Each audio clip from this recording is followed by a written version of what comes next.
Boa noite a todos os nossos irmãos e irmãs cristãos, nossos irmãos e irmãs judeus, né? Boa noite, boa noite.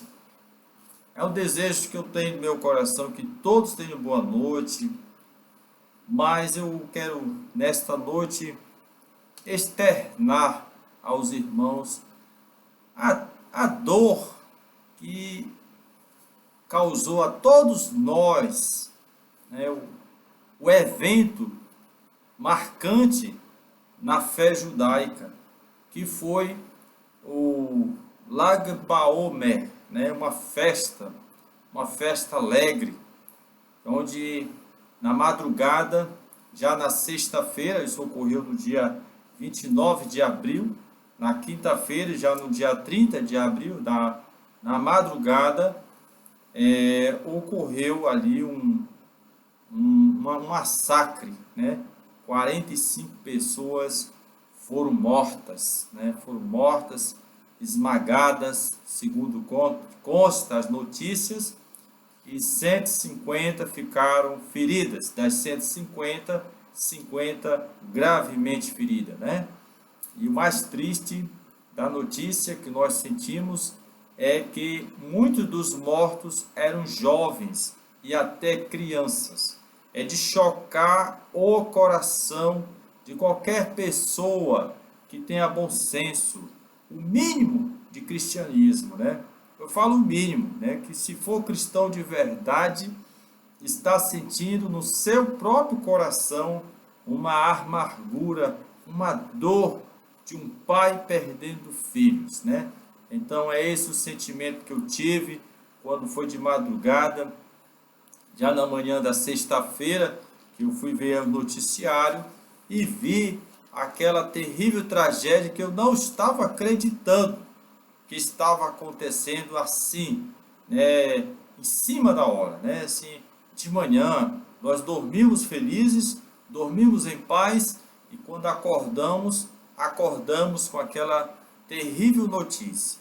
Então, a você, judeu, a você, pai, mãe judeu, Benoa, que esteve lá, nossos sinceros sentimentos, porque é uma dor terrível, e você ir para adorar a Deus e talvez não voltou mais, né?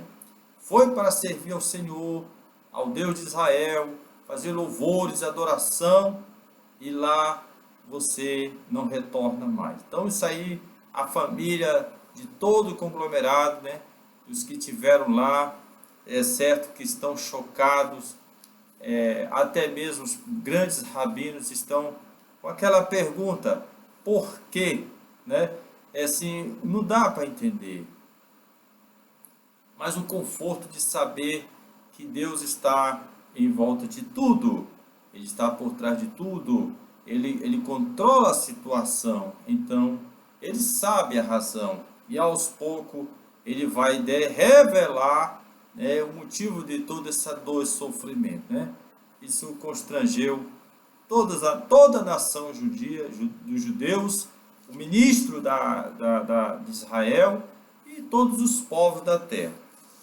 Eu até quero aqui chamar a atenção dos nossos irmãos cristãos, né, que também sinto essa dor mesmo, como se fosse da sua própria família, porque esse é o verdadeiro cristianismo, é o cristianismo verdadeiro, amar o próximo, né? E os judeus são nossos irmãos por natureza, porque são os nossos precursores da Bíblia Sagrada, aqueles que nos trouxeram aquilo que nós chamamos de Bíblia, a palavra de Deus. Então, eles estão ali sofrendo terrivelmente, né?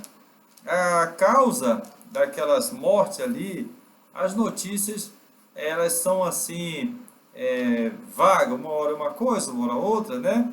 Ainda não foi feito um levantamento de tudo que aconteceu, mas tem muita coisa ali que a gente pode tirar pelas imagens que foi passada ali, né? Por exemplo, o volume de pessoas mais do que a sua capacidade local, digamos assim, né? De escoamento no final do evento, né? Fala-se que uma arquibancada lotada quebrou por cima das pessoas que estavam embaixo e amassou, esmagou, né? Mas depois eu olhei e não vi, pós o evento, nenhuma arquibancada quebrada. Não vi arquibancada quebrada, né? Mas possa ser que seja verdade, né? Porque não foi focado esse momento. Mas mostrou os corrimões amassados por causa do peso, da pressão da população ali naqueles estreitos corredores. E o local é um monte alto, onde há uma descida de escadaria. Então, já é tendencioso você ir para baixo, né? Se você tiver de cair, você cai para baixo e vem uma galera atrás de você empurrando. Então, isso contribui para o acidente. Outra coisa que eu observei foi havia corredores fechados, não havia ventilação, e havia coberta. Um corredor longo, e parece que alguém estava fechando o corredor, não deixando as pessoas sair. Isso foi uma imagem que eu tive, não posso dizer que é exatamente isso, que houvesse um bloqueio lá na saída. Então as pessoas ficaram naquele corredor por um longo período e com tantos pulmões, centenas de pessoas ali, respirando oxigênio e expirando gás carbônico, chegou um momento que saturou o ambiente de gás carbônico. Aí a pessoa começou a sentir o que nós chamamos de asfixia, né? Aquela falta de ar. Ela está querendo respirar oxigênio, mas só respirava gás carbônico, né? E aí vem aquela sensação de desmaio. A pessoa desmaia. Então, possa ser a explicação por algumas pessoas cair, não porque estava escorregadio, mas estava molhado lá o local, pelo que se consta. Mas as pessoas podem desmaiar, né? Por falta de oxigênio. E fala-se que as pessoas queriam respirar. Então, centenas de pessoas ali, pressionadas, coladas um no outro, querendo respirar oxigênio, mas respiravam gás carbônico. Me perdoe a comparação, mas aquele corredor parecia uma câmara de gás mortífera. E aí o desespero de querer respirar pressionou as pessoas para sair do local, empurrar para abrir de qualquer maneira, tanto que arrebentaram com as paredes de metal que estavam fechando o caminho, né? Então é uma explicação que eu dou assim, superficial, mas os irmãos vão dar. Então, uma das causas era a falta de oxigênio, né? Aí levou à morte e à tragédia. Isso contribuiu para aquele evento. Agora, eu quero dizer aos nossos irmãos cristãos que sejam sensíveis, pastores sejam sensíveis, entendam, né? Entendam que não queremos nada para outras pessoas, a gente não quer para nós, né? O que a gente não quer para nós, a gente não quer para os outros. Então, se o povo judeu sofreu isso, sentimos a sua dor também, né? Sentimos o seu momento de lamento e choro. E é próprio para nós fazermos isso porque seguimos a Jesus. Jesus era judeu e seus irmãos judeus sofreram nesse momento. Então nós temos que sofrer também, sentir a mesma dor, assim como Jesus nos ensinou. Esse é o Evangelho. Então, se houver algum pastor, presbítero, seja lá quem for, e querer usar esse acontecimento para apontar o dedo, para denegrir qualquer coisa que seja, não está no caminho certo. Não está no caminho certo. É melhor se retratar. E eu peço até que leia mais os evangelhos. Leia com o coração aberto. Vá conhecer Jesus. Porque Jesus não nos ensinou a sermos assim, indiferentes, né? indiferentes, tá certo? Então essa é a mensagem que eu quero passar às famílias judaicas, né? Agora, eu queria fazer uma análise breve para que possamos aprender também do evento do acontecido. Essa é a parte mais dolorosa que é o que muitos judeus rabinos estão tentando compreender. Essa é a parte mais dolorosa. Veja bem, as pessoas que foram para ali foram e são pessoas boas, pessoas praticantes da fé judaica, né?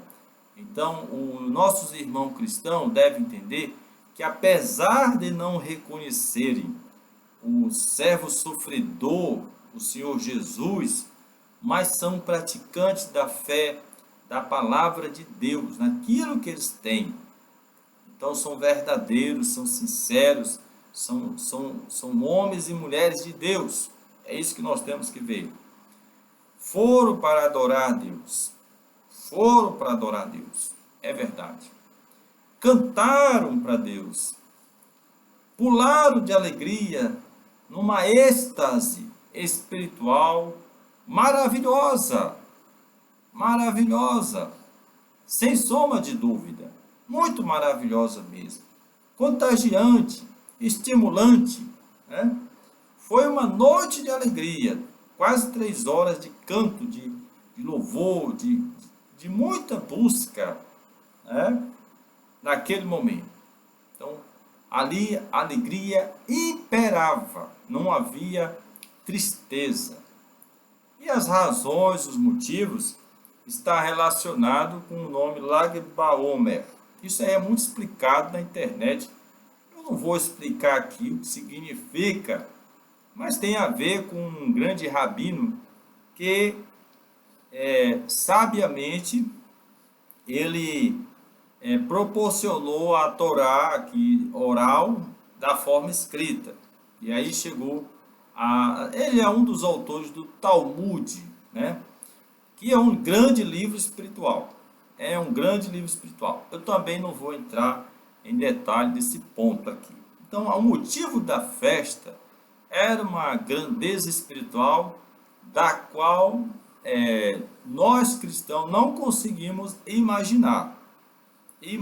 Nós nem fazemos essa festa, por exemplo, para o nosso querido Martinho Lutero, que ajudou a nós buscar mais a Deus com mais liberdade e mais conhecimento. Já o povo judeu tem esse costume de honrar homens que muito contribuíram para a fé judaica. E olha, não é qualquer homem, é um grande homem, é um sábio, aluno do grande rabino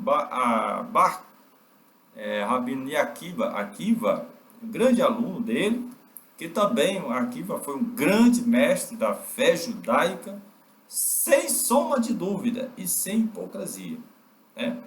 Então, foi sem dúvida uma noite especial que todos os anos o povo judeu faz, né?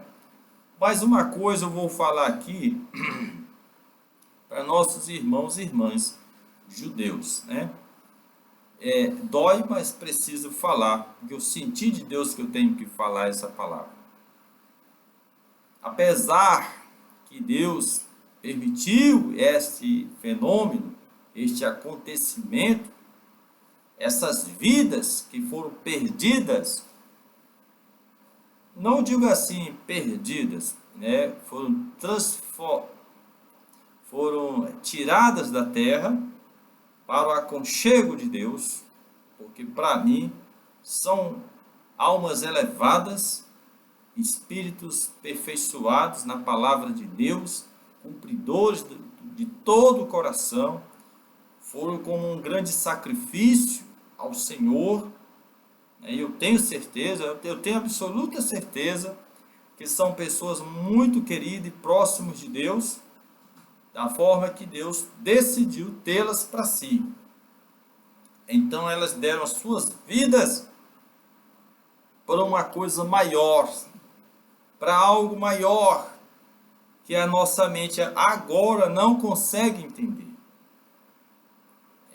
Foi um sacrifício doído, de choro, ainda é de choro, mas para algo muito maior, eu posso até falar para salvar vidas. Veja o entendimento que veio ao meu coração. Essas vidas foram perdidas para que se salve mais vidas. Eita, meu Deus, o mistério é grande, né? Porque às vezes a gente não entende o significado disso agora, mas vamos entender mais tarde, né? Então não há dúvida para mim que elas foram mortes com um propósito divino. Divino é a razão pelo qual nós cristãos temos que olhar com os olhos do Espírito e entender o agir de Deus, né? Então doeu muito, muito. Agora doeu mais no coração de quem? Preste atenção que até a data do evento, do acontecido, eu não tenho dúvida que foi uma data escolhida por Hashem para marcar e ali dar uma nova direção aos que dirigem a nação de Israel. Preste atenção neste entendimento, que eu modestamente, eu não sou ninguém, mas sinto que Deus me passou esse recado e eu estou passando para nossos irmãos e irmãs judeus e não judeus, tá bem? Aí você pergunta, irmão Jorge, que mensagem poderia ser esta que Deus está nos dando a nós, cristãos e não cristãos? Que mensagem poderia ser, né? Que a história, isso que marca dentro da alma dos judeus, a história, ela está conectada com este evento. Como assim? Ora, o povo judeu está vivendo, do ano passado para cá, uma era messiânica estrondosamente forte, onde o clamor, a alegria, a busca, a resposta do Messias, que ele venha, que ele venha, que ele venha, é tão forte, que eu poderia dizer que talvez, não sei se é esta a intenção, alguns judeus possam querer empossar o seu humano Messias, né? Vamos dizer assim, escolher o seu Messias. Me desculpe. Mas recentemente falou-se na internet de um Messias Israel, né? Coisa assim, semelhante, fez um barulho grande. Pois bem, vamos supor que isso seja verdade, né? E esse Messias, ele não é o Messias, ele é porque é ungido para ser o Messias, mas ninguém saberia se ele seria de fato o Messias. Este é um erro,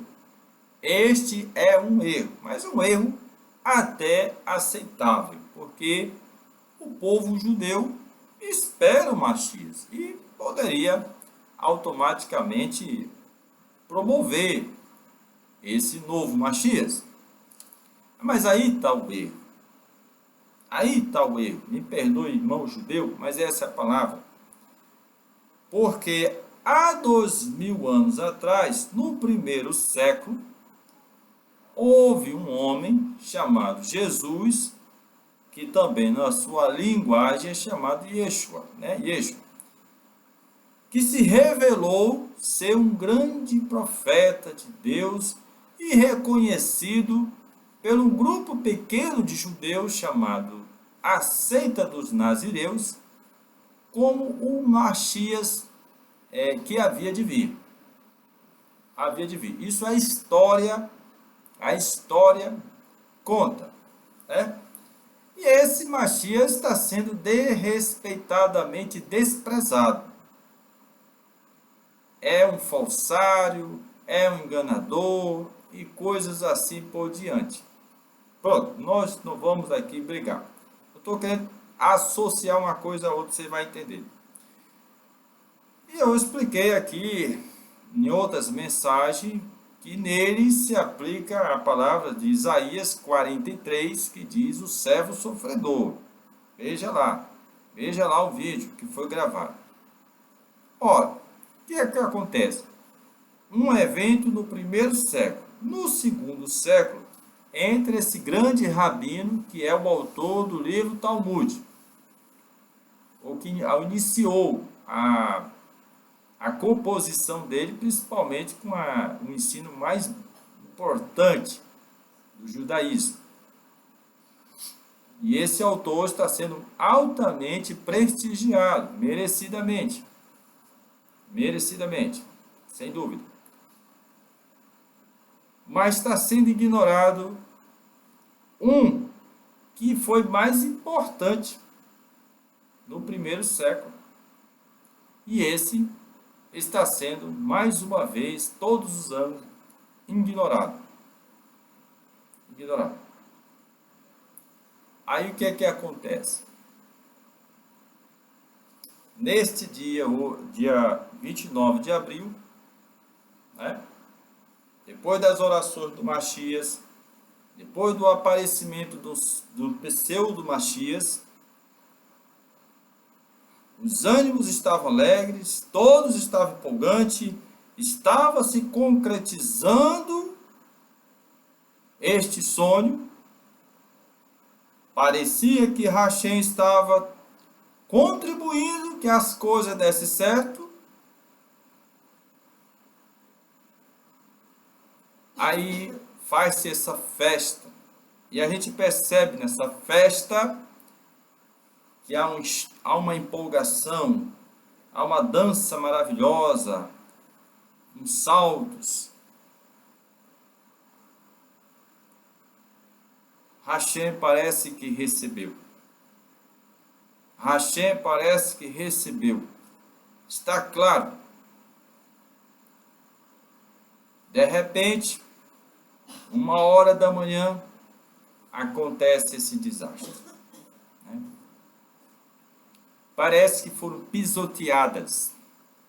Os próprios pés que pulavam para exaltar a Deus, para dar a Ele toda a sua energia divina que há dentro de cada judeu, esses mesmos pés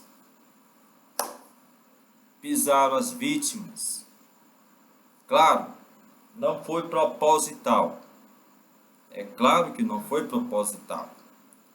Foi acidental. Não foi de vontade, não. Ninguém tem essa vontade. Mas isso aconteceu. Os mesmos pés que pulavam em cima da terra, do monte sagrado, esse monte que foi feito o evento, pisaram em cima das vítimas. E essas vieram a morrer. O que eu entendo aí? A partir daí, ficou claro que isto aí é uma manifestação de Hashem, dizendo aos sábios, aos mais ortodoxos judeus, que as coisas não são como estão querendo fazer. Ou freia, mude a direção, ou se insistir nesta direção, enfrentaremos Hashem novamente. Esta é a mensagem que ficou clara. Eu chamo de presságio. Então, as vidas dos inocentes, dos santos, foi entregue a Deus. Deus os quis para mostrar aos seus mestres espirituais que eles têm que parar e rever a história para consertar o que está errado no passado, né? Para que possam prosseguir com a bênção divina, a bênção de Hashem. Porque eu mesmo, se eu estivesse lá, dançando aquela festa, cantando, dando de mim o melhor de mim para Deus, Hashem, eu me sentiria, meu irmão, com a cabeça baixa. Minha moral ia lá embaixo. Eu ia entender que Hashem está cobrando alguma coisa. Que aquela ideia que eu estava colocando no meu coração, agora vamos ter o nosso Mashiach, e esquecer o passado, o justo que foi sacrificado, o servo sofredor, se realmente ele é o Mashiach, então o que estamos fazendo agora não está correto. E vai bater na parede, bater na parede, bater na parede, até enxergar o caminho de volta. O verdadeiro caminho, o caminho de Hashem. Veja, não estou aqui aproveitando-me da tragédia para esmagar o coração dos bons rabinos, dos sábios rabinos. Não estou fazendo isso. Mas é claro que Hashem se revelou. Hashem, o Eterno, se manifestou, não concordando com o que está acontecendo. Então, vamos meditar, vamos pensar e vamos encontrar o caminho correto. Amém? Muito obrigado. Que Deus abençoe a todos.